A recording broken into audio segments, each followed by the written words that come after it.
Oh, good day once again.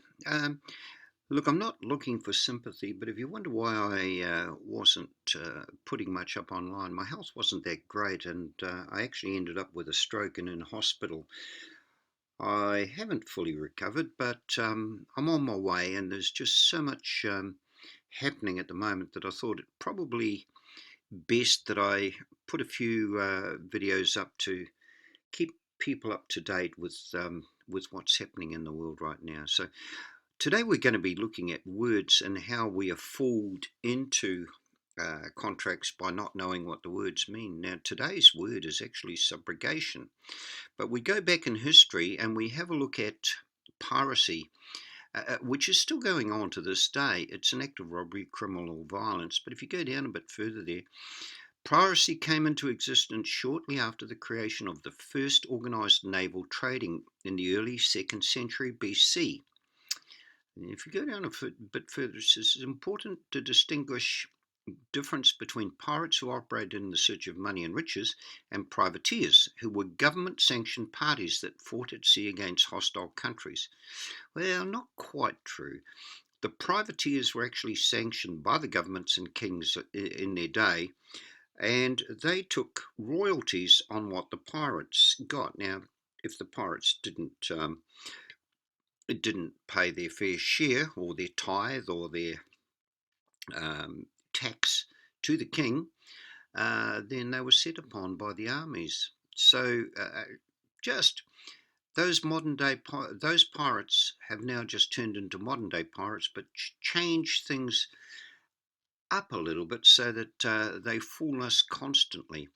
But don't forget the best pirate of the lot was Bootstrap, old Turner. There he is in the Pirates of the Caribbean.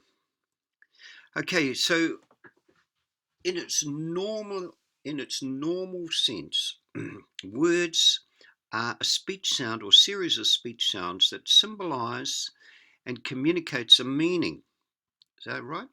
Communicates a meaning. So if I asked you for a cup of tea, you would know exactly what I meant, and you would bring me a cup of tea, or tell me to get my own. But however, there is another group of people out there that have a very, very different language to us. No, it's not French or Russian or Chinese or anything like that. It's legalese. And this is the language of the lawyers and the law society so that they can fool us. These are the modern day pirates, the lawyers and the law society. They are the pirates now. The specialized or technical language of the legal profession, especially when considered to be complex or abstruse. So, the more they can fool us with their language, and I'm going to show you a few examples here which will make you sit up and wonder why we have been so easily fooled. So, if you don't have a law dictionary, quite easy to go online. Just go to the Duck and look up Bovier's online law dictionary. And I'd like to thank Constitution Society for putting this up online so that the normal people who don't have the resources can go on and look up words, because the first word is really going to rock your socks.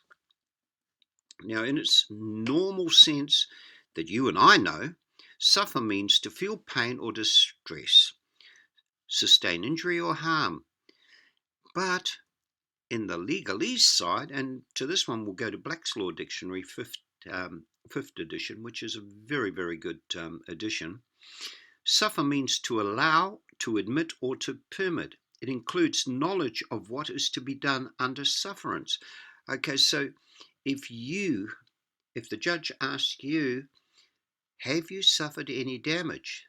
The answer must be no, because it means you've allowed damage, and the judge will just have a little chuckle to himself and say, great, you've allowed that, move on.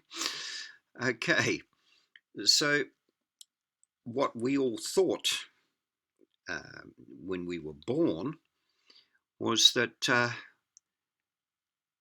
it was something quite different to what the legal or the legalese say. Now, here's Bovier's online law dictionary, and you'll see that born does not appear in the online law dictionary. you'll find that it does not appear in any of the law dictionaries, because it's only words that they use that can be used against you, and born isn't one of those words. So you'll find out shortly that the New Zealand Law Dictionary says that birth, so when the baby is born, they suddenly change it to birth, the act of a child being born. And the Birth, Deaths and Marriages Registration Act 1995, Section 2, provides that birth includes a stillbirth. So using the inclusio maxim, stillbirth is the only thing that occurs. Okay? We were born, but under their system, we are birthed, which gives us the birth certificate instead of a born certificate. If we had a born certificate, we'd have a very, very different outcome. So the baby is born in the delivery room. Delivery is where they get you again, folks. The transmitting the possession of a thing. Now, I won't cover thing in this short presentation because it's a presentation on its own, but be well with you going to Bovier's or any law dictionary you have and looking up thing. The transmitting the possession of a thing from one person into the power and possession of another. So originally, delivery was clear and unequivocal act of giving possession, accomplished by placing the subject to be transferred in the hands of the buyer or his avowed agent. Okay, so if you look at that picture on the right hand side there, you will see the agent has the baby in his hand. So now we have been transferred to the possession of someone else. It's as simple as that. This is how their system works. So the more we find out about it, the more we can help to extricate ourselves from the system. Okay, and how did they go about doing that? They did this with subrogation. The act of putting by a transfer a person in the place of another, or a thing. Here comes the thing again. In the place of another thing. It is the substitution of a new for an old creditor, and the succession to his rights, which is called subrogation. Okay, so this is how they took our rights away from us, by subrogation. So the deceased, or the birth certificate, or the surname, or the crown, whatever you want to call it, we were subrogated, and so everything is in the name of the father, or the birth certificate, or the trust. There are three kinds of subrogation: that made by the owner of a thing of his own free will. Example, when he voluntarily assigns it. Now, nothing wrong with that.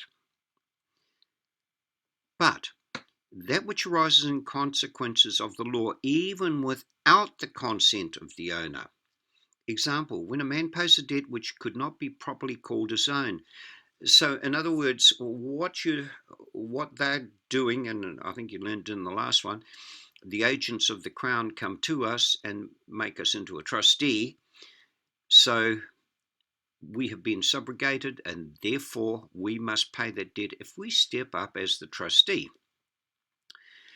That which arises by the act of law, joined to the act of the debtor. Now, the deceased, the birth certificate, the certificate, whatever you want to call it, is the debtor.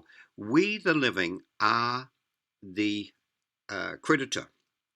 We're the only one who can make money. The other is just a fiction at law. Okay, but there are ways that you can overcome these things, and they are with the upon registration. This is how it happens. This becomes the deceased. Okay, so born becomes birthed, which becomes a deceased estate. Okay, here we go with the maxims now. The maxims are that amaridae fidei is of the utmost good faith. So all contracts must be signed amaridae fidei. Hope all you Latin speakers excuse my butchering of your language. Thank you. Okay, uni jus, uni remedied.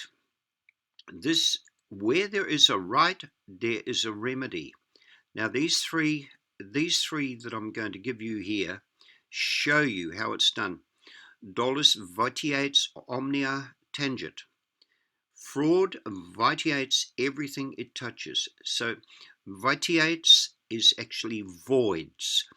So fraud voids everything it touches. So if there has been any fraud on this journey, in other words, switching the birth certificate, switching a born certificate for a birth certificate, then it's void.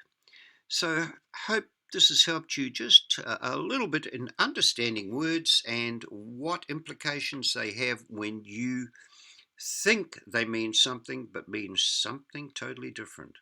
So all the best out there.